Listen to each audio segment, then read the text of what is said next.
والسلام على سيد الأنبياء والمرسلين وعلى آله وأصحابه أجمعين. أما بعد، فأعوذ بالله من الشيطان الرجيم. بسم الله الرحمن الرحيم. سبحان الذي أسرى بعبده ليلا من المسجد الحرام إلى المسجد الأقصى. صدق الله العظيم. مولاي صل وسلم دائما أبدا على حبيبك خير الخلق كلهم، والحبيب الذي ترجى شفاعته لكل هول من الأحوال المقتربين. يا أكرم الخلق معلما ألوذ به سواك عندهم للحادث الأممي. ثم الرضا عن أبي بكر وعن عمر وعن علي وعن عثمان ذي الكرم. يا رب صل وسلم دائما أبدا على حبيبك خير الخلق كلهم. يا صاحب الجمال ويا سيد البشر، من وجهك المنير لقد نور القمر، لا يمكن ثناؤه كما كان حقه بعد صدى النصر والتسع مختصر. بلغ العلا بكماله كشف الدجى، بجماله حسنت جميع خصاله. صلوا عليه وآله. الصلاة والسلام عليك يا رسول الله، الصلاة والسلام عليك يا نبي الله، وعلى آلك وأصحابك يا حبيب الله. معزز سامعین حاضرین، اللہ تبارک و تعالیٰ کی بارگاہ میں دعا ہے اللہ تعالیٰ آج کی اس بابرکت دن کی ہماری اس حاضری کو اپنی پاک بارگاہ میں شرح قبولیت عطا فرمائے. اللہ تعالیٰ ارشاد فرماتا ہے سبحان الذی اسری بعبدہ، پاک ہے وہ ذات جو لے گیا اپنے بندے خاص کو رات کے تھوڑے سے حصے مسجد حرام سے مسجد اقصی کی جانب. واقعہ معراج اللہ تبارک و تعالیٰ کی قدرت کا مظہر اور اس کی نشانیوں میں سے عظیم نشانی رسول اللہ صلی اللہ علیہ وسلم کے معجزات میں سے عظیم معجزہ ہے. اور آج سے تقریباً 1400 سال پہلے یہ واقعہ رونما ہوا. اس وقت سائنس نے اتنی ترقی نہیں کی کہ انسان فضا میں اڑے اور مہینوں کا سفر گھنٹوں میں طے کر لے. تو آپ خود اندازہ لگا سکتے ہیں کہ ماننے والے بھی اس وقت ہوئے اور نہ ماننے والے. تو انکار کیا اور رسول اللہ صلی اللہ علیہ وسلم کے اصحاب نے اس کو تسلیم کیا. آج اس وقت جو ہے اس دور کے تناظر میں ہمیں صرف دو گروہ نظر آتے ہیں، ایک تسلیم کرنے والے اور دوسرا گروہ اس کا واقعہ معراج کا انکار کرنے والے. آج چونکہ علم نے ترقی کر لی، سائنس بہت آگے نکل گئی، تو اب اس علمی ترقی کے دور میں ایک نیا گروہ جنم لے لیا جو کہ اس مادی علمی دور کے اندر اس گروہ کا تعلق ایسا ہے کہ اسلام سے اس نے تعلق قائم کیا ہوا ہے اور اسلام سے رشتہ بھی نہیں توڑا۔ تیسرا گروہ جو کہ اسلام میں داخل بھی نہیں، اسلام سے رشتہ بھی نہیں توڑا اور اسلام کے دائرے سے نکل بھی نہیں رہا۔ یہ تیسرا گروہ ایسے ہے، وہ اس واقعے کی اس طرح تعبیر کرتا ہے کہ اس واقعے کا سارا حسن و جمال وہ ماند پڑ جاتا ہے، اس واقعے کی معنویت کل عدم ہو جاتی ہے، اور اپنے ذات میں وہ سمجھتے ہیں کہ ہم نے بہت بڑا اسلام کا کام کیا، ہم اس بات پر وہ مطمئن ہوتے ہیں ہم نے اسلام پر اٹھنے والے اعتراضات کو جو ہے وہ دور کر دیا۔ ایک تیسرا گروہ، اس کی نوعیت دوسری ہے۔ اب مثال کے طور پر وہ اس طرح سے بات کرتا ہے، رسول اللہ صلی اللہ علیہ وسلم جو ہے قرآن کہتا ہے الذی اسری بعبدہ لیلا من المسجد الحرام الی المسجد الاقصی، وہ ذات لے گیا اپنے بندے خاص کو مسجد حرام سے مسجد اقصی کی جانب، پھر مسجد اقصی سے رسول اللہ صلی اللہ علیہ وسلم کو پہلے آسمان، دوسرے ساتھ آسمان، یہاں تک کہ رسول اللہ صلی اللہ علیہ وسلم کے کائنات کے افق اعلیٰ تک لے جایا گیا۔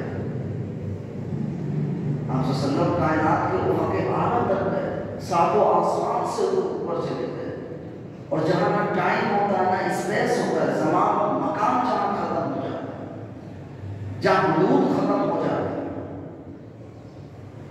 وہاں حضور اکرم صلی اللہ علیہ وسلم تشریف لے گئے۔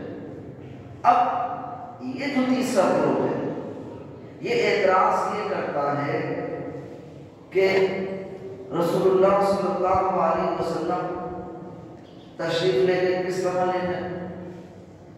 آپ لوگ کہتے ہیں کائنات کے افق اعلیٰ تک تشریف لے گئے، پھر ایک راحت میں چند لمحے میں واپس بھی آ گئے، یہ کیسے ممکن ہے؟ کیونکہ کہتے ہیں کہ آج کی سائنس کہتی ہے کہ انسان کائنات کے دائرے کے قطر میں، یعنی ایک طرف سے دوسری طرف جائے گا، اسے کتنا عرصہ لگے گا؟ کہتے ہیں کہ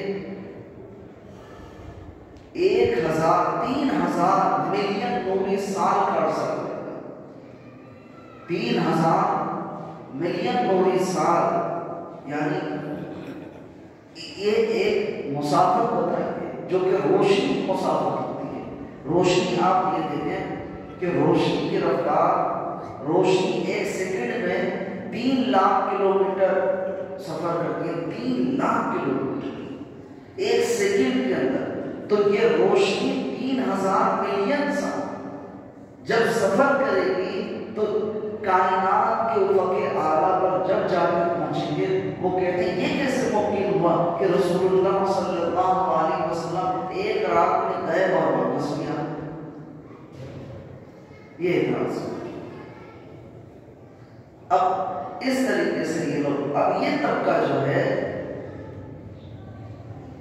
اسلام سے، اب اس سے جو لوگ محروم ہیں اس نظریات سے، وہ اپنے آپ کو اسلام سے دائرے سے خارج بھی نہیں کرتے، مسلمان ہونے کا دعویٰ بھی کرتے اور شکوک و شبہات بھی لے کے بیٹھ جاتے۔ یہ کیسے ہو سکتا کہ 3000 ملین نوری سال کا جو سفر ہے آپ صلی اللہ علیہ وسلم نے ایک رات میں کیسے طے کر لیا؟ یہ ان کا ایک اعتراض ہوا ہے، اور دوسرا اعتراض، اس طریقے سے کئی اعتراض ہیں، اور آج کے لوگ ایک اعتراض اس طرح بھی کرتے ہیں کہ یہ جو ہے کائنات کا یہ نظام ہے، یہ بڑے توازن کے ساتھ چل رہا ہے، بڑے ڈسپلن کے ساتھ چل رہا ہے، بڑے اعتدال کے ساتھ چل رہا ہے، اور یہ قانون اٹل ہے۔ اب اس طریقے سے اگر کوئی شخص بطور معجزہ کے بولتا ہے کہ میں یہاں سے اس طرف چلا گیا، تو یہ عقل اس کو تسلیم نہیں کرتی۔ عقل کیوں نہیں تسلیم کرتی؟ کیونکہ یہ قوانین فطرت کے خلاف ہے۔ جب قوانین فطرت کے خلاف ہے تو یہ عقل کے دائرے میں نہیں آ رہا، اس لیے ہم اس کو نہیں مانتے، کیونکہ ڈسپلن نظام کائنات کا نظم و نسق ٹوٹ جائے گا، خراب ہو جائے گا۔ کس طریقے سے انسان کوئی کہنے دعویٰ کرے اتنی جلدی گیا اور اتنی جلدی واپس بھی آ گیا، ہمیں ایسا کوئی ہمارے مشاہدے میں، ہمارے تجربے میں نہیں نظر آتا، اور جو ہمیں قانون نظر آ رہا ہے کائنات کا، جو یہاں نظام نظر آ رہا ہے، آپ دیکھیں وہ ہمارے عقل کے دائرے میں، ہمارا مشاہدے میں، ہمارے مشاہدے میں یہ بات نہیں آ رہی۔ یہ اس طرح کے یہ سوالات، تو جو لوگ اس سے محروم ہوتے ہیں نا، وہ کہتے ہیں بھائی یہ کس سے کہانیاں ہیں، یہ معراج کا واقعہ ظاہر بات ہے اگر میں نہیں آ رہا، کیسے ممکن ہو سکتا ہے؟ ہم ہیں مسلمان، ٹھیک ہے، لیکن یار اس میں جو ہے نا کوئی مسئلہ ہے اس واقعے میں۔ ویسے آپ صلی اللہ علیہ وسلم اللہ کے نبی ہیں، واقعہ جو ہے یہ ممکن نہیں، عقل کے دائرے میں نہیں آ سکتا، ہم کیسے مانیں؟ آئیے دیکھیں، پہلے یہی چیز دیکھیں کہ فلسفیوں کیا اور سائنسدانوں کیا کیا یہ بات ایسی ممکن ہے؟ پہلی بات یہ کہی کہ روشنی جو ہے اتنی تیز سفر کرتی ہے، تو ایک کائنات کے افق اعلیٰ پر کس طرح انسان جا سکتا ہے، کس طرح انسان وہاں پر جا سکتا ہے؟ تو دوستو یہ دیکھیے، سوال یہ پیدا ہوتا ہے کہ روشنی کو اتنی رفتار کس نے دی؟ روشنی کو کس نے پیدا کیا؟ روشنی کی یہ طبعی رفتار ہے، روشنی کی اپنی رفتار ہے کہ 1 سیکنڈ میں 3 لاکھ کلومیٹر سفر کرتی ہے۔ سوال یہ ہے کہ یہ سفر روشنی کو کس نے سکھایا؟ روشنی کس نے پیدا کی؟ اس کے اندر یہ صلاحیت کس نے پیدا کی؟ اور یہ بھی ممکن ہے کوئی ایسی چیز بھی ہو جو روشنی سے زیادہ تیز رفتار۔ جب ایک چیز ممکن ہو گئی کہ روشنی اتنی تیز سفر کر سکتی ہے، تو یہ بھی ممکن ہے کہ کوئی اور چیز بھی ہو سکتی ہے جو روشنی سے زیادہ تیز سفر کر سکتی ہے۔ کیونکہ آج دیکھیے آپ، ایک مثال کے طور پر پہلے جو ٹرینیں ایجاد ہوئی تھی ان کی رفتار اتنی نہیں تھی، آج وہ اتنی تیز رفتار ٹرینیں ایجاد ہوئی، تو ایک چیز جب دریافت ہو جاتی ہے اس سے اچھی چیز آدمی آسانی سے دریافت کر لیتا۔ تو جب روشنی اتنی تیز رفتاری سے سفر کر سکتی ہے تو سوال یہ ہوا کوئی اور چیز بھی ہو کہ جو اس سے زیادہ تیز رفتار سے سفر کر سکتی ہے، یہ امکان موجود ہے؟ یا کوئی ایسی چیز ہے جو روشنی کی رفتار کو اور تیز کر دے؟ کوئی ایسی چیز بھی ہو؟ یہ سب امکان موجود ہیں۔ اس امکان سے کسی سائنسدان نے انکار نہیں کیا کہ روشنی سے زیادہ تیز بھی کوئی چیز ہو سکتی ہے۔ یہ بھی ممکن ہے، یہ بھی ممکن ہے کوئی ایسی چیز ہے جو روشنی کو تیز اور تیز کر، تو اس کا امکان موجود ہے، کوئی سائنسدان اس کا انکار نہیں کر سکتا۔ اسی طریقے سے اب یہ چیز ہے کہ یہ بطور معجزہ کے رسول اللہ صلی اللہ علیہ وسلم جو ہے یہاں پر تشریف لے کر گئے، یہ معراج ایک معجزہ ہے۔ اب وہ کہتے ہیں کہ ہمارے عقل میں نہیں آ رہا، ہمارے روٹین سے ہٹ کے ہے، تو بہت سی ایسی چیزیں ہیں جو روٹین سے ہٹ کے ہوتی ہیں، بہت سی ایسی چیزیں اس کو یوں سمجھ لیجیے کہ دیکھیے ایک شخص ایک سال سے پہلے وہ کہتے ہیں کہ ہم نے ایسے کبھی دیکھا نہیں، یہ کائنات کے اصول میں نہیں ہے کوئی شخص اتنی جلدی جائے اتنی دور اور واپس آ جائے، ایسے ہم نے کبھی دیکھا نہیں، یہ ممکن نہیں۔ یہ ہم نے دیکھا نظام کائنات کے جو ہے فطرت کے قانون میں ہمیں کہیں ایسا نظر دیکھا کہ اتنی جلدی کوئی آئے اور چلا جائے، یہ ظاہری سبب کے خلاف ہے، عام روٹین کے خلاف ہے۔ یہ کیسے عقل اس کو تسلیم کرتی؟ ہمارے مشاہدے میں نہیں آتا، کیونکہ عقل اس چیز کو مانتی جو چیز مشاہدے میں ہے۔ مثال کے طور پر لکڑی زمین سے پیدا ہوئی، کوپل نکلی درخت پر، پھر اس سے لکڑی بنی، اب ہم دیکھتے ہیں اس کو ہم آگ میں ڈالتے تو لکڑی ایندھن کا کام کرتی، یہ بار بار ہماری عقل نے کہا یہ تسلیم کر، یہ چیز مشاہدے میں تو اسے پر تسلیم کرتی۔ ہم دیکھتے سورج مشرق سے نکلتا ہے مغرب میں ڈوبتا ہے، ہم بارہا دیکھتے ہیں تو لہٰذا یہ مشاہدے میں تجربے میں یہ فطرت کے قانون ہے کہ مشرق سے نکلے گا مغرب میں ڈوبے گا، لہٰذا اگر اس کو تسلیم کرتی۔ آپ اس طریقے سے بچہ کس طرح پیدا ہوتا ہے؟ بچہ ایک نطفے سے پھر رحم مادر میں اس کی گروتھ ہوتی ہے، پروسیس سے گزرتا ہے، پھر ایک بچہ آ جاتا ہے رحم مادر سے، یہ ہمارے مشاہدے میں ہمارے تجربے میں، لہٰذا اس کو تسلیم کرتی۔ اگر اس چیز کو تسلیم نہیں کرتی کہ وہ ہمارے مشاہدے میں نہیں آ رہا، کبھی ہمارے عقل میں نہیں آیا، ہم نے کہیں دیکھا نہیں، کوئی شخص اتنی جلدی جائے کہیں سے اور واپس آ جائے، یہ ہم اس لیے ہم نہیں مانتے۔ دوستو یہ بطور معجزہ کے ہے، علت قانون اپنی جگہ، قانون سے ٹکراؤ نہیں ہو سکتا۔ سوال یہ کہ اس قانون کو پیدا کس نے کیا؟ اس قانون کو پیدا کرنے والا اللہ تبارک و تعالیٰ، اللہ تبارک و تعالیٰ۔ یوں دیکھ لیجیے بلا تشبیہ بلا تمثیل، ایک شخص ہے، اس کی سالہ سال سے عادت ہے، سالہ سال سے عادت ہے، وہ 10 بجے سوتا ہے اور 4 بجے صبح کو اٹھ جاتا ہے۔ اس کی روٹین میں یہ ہے کہ 10 بجے رات میں سوئے گا، صبح 4 بجے جو ہے اٹھ جائے گا۔ لیکن کسی روز وہ ساری رات جاگتا رہے تو آپ کیا کہیں گے؟ آپ مشاہدے کا انکار کریں گے، بھائی یہ تو 10 بجے سوتا تھا 4 بجے اٹھتا تھا۔ لیکن کسی دن پوری رات جاگتا ہے، آپ کیا آنکھوں سے دیکھ رہے ہیں کہ آج یہ 10 بجے سویا نہیں، پوری رات جاگ رہا ہے، تو آپ مشاہدے کا جو اپنی آنکھوں سے دیکھنا اس کا انکار نہیں کر سکتے۔ زیادہ سے زیادہ یہی کہیں کہ آج یہ خلاف معمول جو ہے رات بھر جاگتا رہا، تو بلا تشبیہ بلا تمثیل۔ اسی طرح قوانین فطرت کو عادت خداوندی ہے، قوانین فطرت عادت خداوندی، اللہ تبارک و تعالیٰ نے ہر چیز کی ایک عادت بنا دی ہے کہ آگ ہوگی تو لکڑی کو جلا دے گی، آگ ہوگی تو لکڑی کو جلا دے گی، اللہ نے عادت بنا دی، سورج مشرق سے نکلے گا مگر اللہ تبارک و تعالیٰ کبھی جو ہے اس معمول سے، اس روٹین سے ہٹ کے اپنی قدرت کا اظہار فرما دیتا ہے۔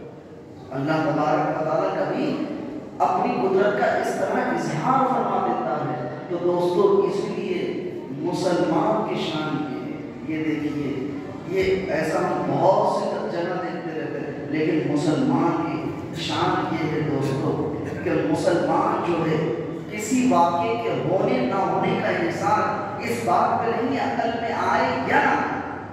مسلمان کی خوبی یہ ہے کہ وہ کسی واقعے کے ہونے نہ ہونے پر وہ انحصار عقل پہ نہیں کرتا، مشاہدے پہ نہیں کرتا، بلکہ وہ کہتا اللہ تبارک و تعالیٰ کی قدرت کے سامنے کوئی چیز ناممکن نہیں ہے۔ اللہ تعالیٰ کی قدرت بہت وسیع ہے، اللہ تعالیٰ جو چاہے جس طرح چاہے کر سکتا ہے، ہمارے وضع کیے ہوئے قانون کے مطابق ہو یا نہ ہو، اللہ اپنی شان سے جس طرح چاہتا ہے اس کا اظہار فرما دیتا ہے۔ آپ یہ دیکھیے، آگ کا کام ہے جلانا، آگ کی عادت یہ ہے کہ اس کے اندر جو بھی چاہے جلا کے پسند کر دیتی ہے، لیکن اللہ کا پیارا خلیل جب نار نمرود پہ جاتا ہے، اللہ تعالیٰ ارشاد فرماتا ہے کونی بردم وسلام، اے آگ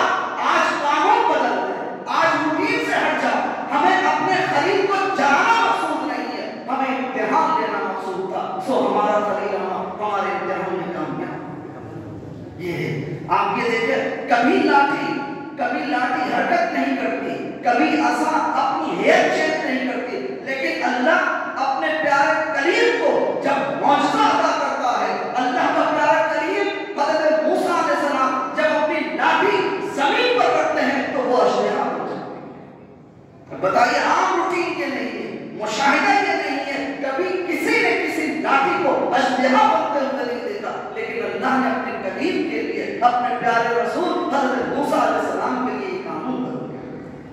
تو روٹین سے اس کی شان کا اظہار ہے اور رسول کا معجزہ ہے۔ اسی طریقے سے مادر ذات اندھا کبھی اس کی آنکھ نہیں دیکھ سکتی، لیکن اللہ تعالیٰ اگر اپنے پیارے نبی حضرت عیسیٰ علیہ السلام سے آنکھ میں ہاتھ مس کر رہا ہے اور اللہ کے اذن سے کہے تو وہ آنکھ جو ہے کبھی روٹین میں نہیں دیکھی گئی کہ جو مادر ذات اندھا وہ دیکھنے لگے۔ اللہ تعالیٰ اپنی شان کا اظہار اپنے پیارے نبی حضرت عیسیٰ علیہ السلام کے ذریعے کرتا ہے، مادر ذات اندھا بھی بینا ہو جاتا ہے۔ آپ یہ دیکھیے یہ روٹین ہے۔ کبھی آپ نے دیکھا روٹین یہ ہے کہ کبھی سورج مغرب سے نہیں نکلتا، مشرق سے نکلتا ہے، لیکن اگر اللہ اپنی شان کا اظہار، اپنی قدرت کا اظہار فرماتا ہے، سورج ڈوب جائے، اللہ کا پیارا نبی اشارہ کر کے ڈوبا ہوا سورج پھر نکلتا ہے۔ یہ اس کی شان قدرت ہے، وہ جب چاہے اپنی شان جہاں جیسے چاہے اس کا اظہار فرما دیتا ہے۔ آپ نے دیکھا ہوگا کہ کبھی ہاتھ سے پانی نہیں نکلتے، لیکن اگر صحابہ کرام رضی اللہ تعالیٰ کو وضو اور غسل کی حاجت ہوتی ہے، اللہ کا پیارا نبی برتن میں ہاتھ ڈال دیتا ہے اور چشمے جاری ہو جاتے ہیں، اور اتنے چشمے جاری ہوتے ہیں سینکڑوں کی تعداد میں صحابہ کرام اپنے وضو اور غسل کا پانی جمع کرتے ہیں۔ یہ ہے اللہ کی شان کا اظہار، اور یہ رسول اگر یہ اس کے ہاتھ سے جو روٹین کے خلاف ہو، خلاف عادت ہو، اسے معجزہ کہا جاتا ہے۔ اور یہ بھی یاد رکھیے گا یہ جو پانی رسول اللہ صلی اللہ علیہ وسلم کے دست مبارک سے نکلا تھا، یہ آب زمزم سے بھی زیادہ مقدس تھا۔ جی یہ آب زمزم سے بھی زیادہ مقدس تھا۔ یہ صحابہ کرام رضی اللہ عنہم کی شان ہے۔ تو بھارت ایمان مومن کا یہ ہے، وہ کسی واقعے کے صحیح یا نہ صحیح ہونے، صحت و عدم صحت کا جو بیان ہے، عقل کو نہیں رکھتا، مشاہدے کو نہیں رکھتا، وہ قوانین فطرت کو نہیں رکھتا، وہ اللہ تعالیٰ کی شان کو دیکھتا ہے، اس کی قدرت کو دیکھتا ہے، اس کی منشا کو دیکھتا ہے کہ اس کی منشا کیا ہے، اس کی قدرت کا تقاضا کیا ہے۔ اسی لیے اب اتنا عظیم واقعہ تھا، اللہ تبارک و تعالیٰ اس واقعے کو خود بیان فرماتا ہے اور فرماتا ہے کہ اللہ تعالیٰ ارشاد فرماتا ہے سبحان الذی، پاک کے گزار، پاک سبحان کا معنی کیا ہے؟ حضرت طلحہ رضی اللہ تعالیٰ عنہ فرماتے ہیں میں نے سبحان کی تفسیر رسول اللہ صلی اللہ علیہ وسلم سے پوچھی، حضور صلی اللہ علیہ وسلم نے فرمایا اللہ کو برائی سے پاک اور منزہ کہنے کو سبحان کہتے ہیں، یعنی سبحان اس ذات کو کہتے ہیں جو ہر عیب، ہر نقص، ہر کمزوری، ہر بے کسی سے پاک ہو، وہ ذات سبحان ہوتی ہے، وہ اللہ تبارک و تعالیٰ کی ذات ہے کہ ہر بے کسی، ہر کمزوری، ہر نقائص، ہر عیوب سے پاک ہو۔ اور یہ دعوت تھا، ایک دعوت تھا، اس کا اظہار کرنا تھا، اس کی دلیل دینی تھی کہ جو ہر کمزوری، ہر بے کسی، ہر نقص، ہر عیب سے پاک ہو، اس کی دلیل دینی تھی۔ دلیل کے طور پہ اللہ نے ارشاد فرمایا الذی اسری بعبدہ لیلا من المسجد الحرام الی المسجد الاقصی، دلیل یہ ہے اس کے بے بس نہ ہونے کی، اس کے کمزور نہ ہونے کی، اس کے بے عیب ہونے کی۔ وہ اپنے بندے خاص کو رات کے تھوڑے سے حصے میں مسجد حرام سے مسجد اقصی کی طرف لے گیا، تو وہ بندہ مومن کی نگاہ اللہ کی قدرت کی طرف ہوتی ہے۔ اللہ تبارک و تعالیٰ جو ہے اپنی قدرت کا اظہار فرمایا کہ اللہ تعالیٰ اپنے بندوں، اپنے بندے خاص رسول اللہ صلی اللہ علیہ وسلم کو رات کے تھوڑے سے حصے میں اتنے طویل سفر دے کر آیا کہ یہ اپنی قدرت کی بڑی بڑی نشانیاں اور آیات بینات دکھائے. تو جو ذات اتنے طویل سفر کو اتنے قلیل وقت میں کرا سکتی ہے، اتنے طویل سفر کو اتنے قلیل وقت میں طے کرا سکتی ہے، واقعی اسی ذات کو عظمت، اسی ذات کو کبریائی، اسی ذات کو بے بسی زیبا ہے. اس کی سب سے بڑی دلیل اللہ تبارک و تعالیٰ کے سبحانہ ہونے کی یہ رسول اللہ صلی اللہ علیہ وسلم کا معراج کو جانا.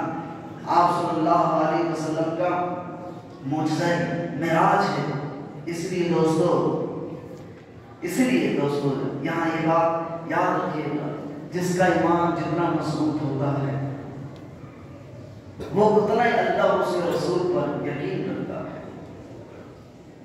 آپ صلی اللہ علیہ وسلم نے فرمایا میں کیونکہ اس وقت لوگوں کے ذہن کے مطابق جو تھا مسجد حرام سے مسجد اقصی، باقی وہاں سے آسمان سے پھر لامکان پھر اوترا کے مقام پر یہ لوگوں کے ذہن و ادراک پہ تھا ہی. اس لیے حدیث میں ذکر کیا، ان کے سامنے جو کیا ان کی ذہنی سطح کے مطابق بیان فرمایا مسجد حرام سے مسجد اقصی تک. اور انہوں نے اعتراض کیا کہ راتوں کیونکہ آنا جانا تھا آنے کہ راتوں اور گئے اور آ بھی گئے، یہ کیسا ہے؟ یہ کیا ہے؟ کس طرح ہے؟ آپ ذرا بتائیے اس کی کھڑکی کتنے، دروازے کتنے. ابھی کوئی شخص آئے یہاں پر مدینہ مسجد میں آئے، وہ رہے تھوڑی دیر، اس کو کیا پنکھا دینے کا، کھڑکی دینے کا. اب وہاں دیکھیے سوال کا انداز دیکھیے، کتنے کھڑکیاں کتنے دروازے. اللہ تبارک و تعالیٰ نے تمام حجابات اٹھا دیے اور وہ سوال کرتے گئے، رسول اللہ صلی اللہ علیہ وسلم اس کا جواب دیتے. پھر دیکھیے وہ ایمان جو اللہ پر ایمان نہیں رکھتا وہ شخص ہٹ دھرم ہو جاتا ہے. اس کے بعد یہ کیا ہم نہیں مانتے کہ اتنا بڑا جادوگر اتنا جادو کام کر گیا کہ اس کے کھڑکی دروازے نہیں بتا دیے. یہ دیکھیے جو ایمان ہے، جو حقانیت اسلام کو دیکھتا ہے اس کی سرکشی، اس کے دل کی سختی بڑھتی چلی جاتی ہے. اور جو ایمان والا ہوتا ہے، ابو بکر صدیق رضی اللہ تعالیٰ عنہ نے جب اس واقعے کو ذکر کیا کہ آپ سے بلا جھجک کہا، اللہ کے رسول صلی اللہ علیہ وسلم نے فرمایا کہ یہ حق ہے اور سچ ہے، یہ حق ہے اور سچ ہے. جبھی آپ صلی اللہ علیہ وسلم نے ابو بکر کا لقب صدیق رضی اللہ تعالیٰ عنہ عطا فرمایا کہ سچے ہیں، اتنے بڑے واقعے کی تصدیق کی کہ رسول اللہ صلی اللہ علیہ وسلم نے. اور جو ایمان جو مقام ابو بکر صدیق رضی اللہ تعالیٰ عنہ کا وہ کسی کا نہیں. تو یہ وہ ایمان کا تعلق، ایمان کا جو تعلق امت کا ہے اللہ سے اور اس کے محبوب صلی اللہ علیہ وسلم سے، اور محبوب صلی اللہ علیہ وسلم سے جو اللہ کا سے تعلق ہے. دوستو یہی اصل کامیابی ہے. آخری بات میں آپ سے عرض کرتا ہوں، آج سے 1400 سال پہلے چلے جائیں، 1400 سال پہلے چلے جائیں، جب آدمی کے تصور میں بھی نہیں ہو سکتا کہ انسان فضا میں اڑے گا اور اتنا وزن لے کر اور مہینوں کا سفر گھنٹوں میں طے کر لے گا. تصور بھی نہیں تھا، تصور بھی نہیں تھا. وہاں پر جو چیز کام آئی وہ ایمان کا تعلق کام آیا. وہ ایمان کا تعلق کیا؟ جو کچھ اللہ کے محبوب صلی اللہ علیہ وسلم فرماتے ہیں، عقل میں آئے یا نہ آئے، مشاہدے میں آئے یا نہ آئے، وہ حق ہے اور سچ ہے. وہ حق ہے اور سچ ہے. تو یہ دیکھیے آج جو ہے جو علم ترقی کرتا جا رہا ہے، جو علم ترقی کرتا جا رہا ہے، آج سائنس جو ہے کائنات کے راز کو جو ہے وہ بولتا چلا جا رہا ہے. آج بھی ہمیں کوئی چیز اپنے عقل کے دائرے میں سمجھ میں نہ آئے، سمجھ میں نہ آئے، لیکن اللہ اور اس کے رسول کا فرمان ہے ہم اپنی عقلوں کو جو ہے جھکا دیں، اپنی عقلوں کو جھکا دیں۔ یہاں عقل کا کام نہیں ہے، یہاں ایمان کا تعلق ہے، یقین کا تعلق ہے۔ آج دیکھیے، آج 1400 صحابہ کرام نے اس وقت تصدیق کی تھی، ان کو کیا مقام و مرتبہ ملا۔ آج کے سائنس نے آج جو علم ترقی کرتا گیا، آج ایک بلیک ہول دریافت کر لیا، اور بلیک ہول کہتے ہیں کہ آسمان کا وہ بلیک ہول ایک ایسی چیز ہے کہ جو اپنے اندر ستاروں کو بھی سک کر لیتی ہے۔ اور یہ سائنسدان نے کہا اگر کوئی اتنا پاورفل کوئی اپنا سفر کا ذریعہ ہے، اس بلیک ہول میں جائے گا، وہ دوسری کائنات میں پہنچ جائے گا۔ یہ دیکھیے آج آپ کے سائنسدان جو کہ کچھ سوچ بوجھ بلیک ہول کی حاصل ہوئی، وہ یہ بات کہہ رہے ہیں۔ تو دیکھیے اب ہمارے پاس صحابہ کرام رضی اللہ تعالیٰ عنہ کی زندگیاں سیرت کی ہیں، اسی لیے اللہ نے کہا آمنوا کما آمن الناس، ایمان اس طرح لاؤ جس طرح صحابہ کرام میرے محبوب صلی اللہ علیہ وسلم پر ایمان لائے، جس طرح صحابہ کرام لائے تھے، وہ اللہ کے محبوب صلی اللہ علیہ وسلم کے تعلق کو، اللہ کے محبوب صلی اللہ علیہ وسلم کے فرمان کو ترجیح دیتے تھے۔ عقل میں آئے یا نہ آئے، مشاہدے میں اس کا کبھی آنکھوں نے مشاہدہ کیا ہو کہ نہ کیا ہو، وہ ایک طرف اللہ کے محبوب صلی اللہ علیہ وسلم نے فرما دیا، بس ہمارا اس پر ایمان نہیں، یقین۔ تو آج بھی ہم بہت تذبذب کا شکار ہیں، آج ہمیں بھی بڑے شکوک و شبہات ہیں دین اسلام کے متعلق۔ خدا را ایمان کا تعلق آج بھی صحابہ کرام رضی اللہ تعالیٰ عنہ جیسا ہم ان کی صحبت سے، ان کی تعلیمات سے ویسا قائم کرنے کی کوشش کی، اللہ تبارک و تعالیٰ آج ہمیں دین و دنیا کی بھلائی عطا فرمائے گا۔